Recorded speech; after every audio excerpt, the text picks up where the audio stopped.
3, 2, 1. Bam! Now instead of enjoying the new movie, you will enjoy cleaning your microwave after the popcorn apocalypse. And all this because you trusted the popcorn button too much. It turns out many of those buttons are just timers and not professional chefs hidden in the microwave. Different types of popcorn, and maybe even different batches of your favorite one, have different popping times. It depends on the weight and humidity of the corn, and there's no magical cooking regime that would work for them all. If you don't give your popcorn enough time to pop because you rely on the button, it will be undercooked and full of kernels. If you let it pop for too long, it'll burn, and the smell will be with you for longer than you'd want it to. Some newer, fancy microwave models come with humidity sensors that take all the factors into account and can actually figure out how to cook your popcorn. All you have to do is touch a special pad. Check your microwave manual to see if it can do the trick. If that's not your case, you need to follow the instructions on the popcorn bag. Most of them say, do not use the popcorn button. A microwave that works on 700 watts is slower than that with 1,000 watts of power. And even when you did the math or followed the manual to a T, don't leave your popcorn unattended. Give it those several minutes of your life and stay nearby to make sure all is going well. Listen to the popping symphony. When it slows down to 2 to 3 seconds between pops, turn it off. If you overcook it, it can lead to scorching. And even when you follow all the rules, you can't just blame it all on the microwave. Check your popcorn's best buy date. Keep your microwave clean. Always remove the plastic overwrap and unfold the paper bag. Now you should be fine. If you want to experiment more with your microwave, you can try drying herbs in it. Sandwich some fresh herbs between 2 paper towels and microwave them in 30-second intervals until they're as dry as you want them to be. You can also toast nuts the same way, in 30-second intervals in chopped form in a single layer on a plate. Your microwave can also help you peel garlic easily. Put the whole head in for around 20 seconds, and the cloves should slip out of the peels without any problems or smelly fingers. A cube of ice is not something you'd expect to be microwaved, but this trick has taken TikTok by storm. One vlogger tried heating salmon and rice in the microwave with an ice cube and a piece of parchment paper on top. She also added other ingredients like kimchi, mayo, soy sauce, avocado, and dried seaweed. Adding water to reheated ice isn't new, but ice is something rather sensational. A chef instructor explained that an ice cube gives something for the microwave to heat, and the steam diffuses all the way through the food. It helps prevent that annoying situation when only half your meal is properly warmed up. The parchment paper lid also helps to keep the heat in. The steam moves up, hits the paper, and the hot liquid goes down to reheat the food. It takes a while for an ice cube to fully melt in the microwave. The water molecules in it are locked and held together by strong hydrogen bonds. So, it takes a lot of energy to break those bonds. Did you know that microwaving your tea is the best and healthiest way to brew it?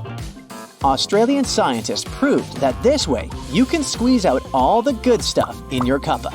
So all you need to do is drop a tea bag in a cup of freshly boiled water for half a minute. Then, you need to place it in the microwave with the leaf bag still inside and keep it brewing for 1 minute at 500 watts. Finally, you need to fish out the tea bag and enjoy your drink.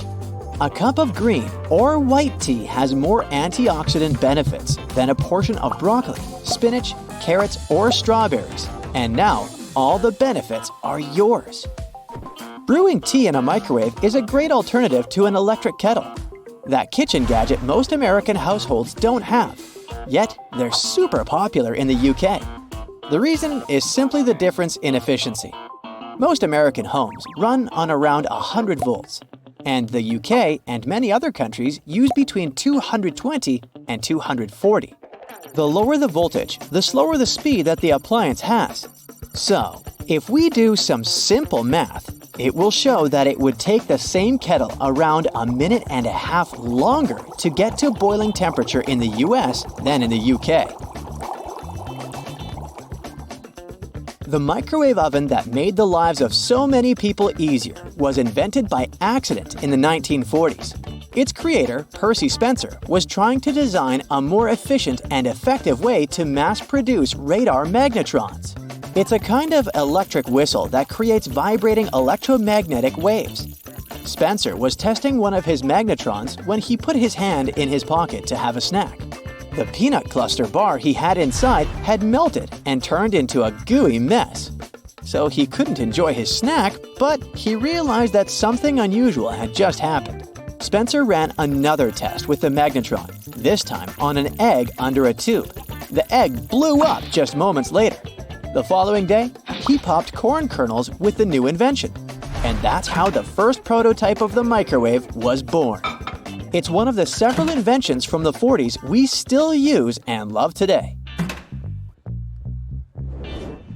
The official birth of the mobile phone concept is 1947. It wasn't a flip phone that everyone secretly had in their pockets.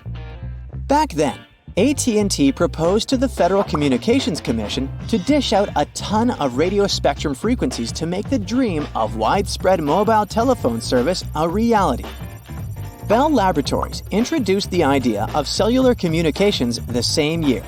The FCC didn't support the idea and limited the number of frequencies to 23 phone conversations possible at the same time in the same service area. The first call on a portable cell phone was only made in 1973. It was a prototype weighing 28 ounces. Back in the 1920s, some genius engineers were already cooking up the idea of color television. But only in the early 1940s did CBS and engineer Peter Goldmark create a system that beamed images in all three primary colors. By the 50s, color TV had already settled in the living rooms of families in the West. You wouldn't be able to spray your hair against all elements or paint a mural easily without aerosol spray can technology. It was an invention of the Department of Agriculture researchers. They created the aerosol to spray dangerous bugs. Spray cans, mostly with insecticides, became available to the public shortly after. The invention was later perfected by an American inventor and engineer who created a crimp-on valve. His invention was made of lightweight aluminum. It made the cans cheap and practical to dispense liquids, foams, powders, and creams. In the 1940s, Swiss engineer George de Mestral went for a stroll in the woods with his dog. Suddenly, his clothes and his dog's fur turned into a magnet for hundreds of annoying cockleburrs. George got curious and whipped out a microscope to check out these burrs up close to find out their success secret. He knew this tech could be useful. So, the engineer discovered that they had tiny hooks that looked like a monster's spiky fangs. Those hooks could latch onto anything with a loop: clothing fiber, animal fur, or even human hair.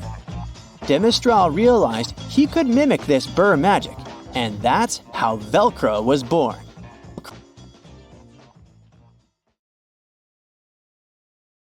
That's it for today. So hey, if you pacified your curiosity, then give the video a like and share it with your friends. Or if you want more, just click on these videos and stay on the bright side.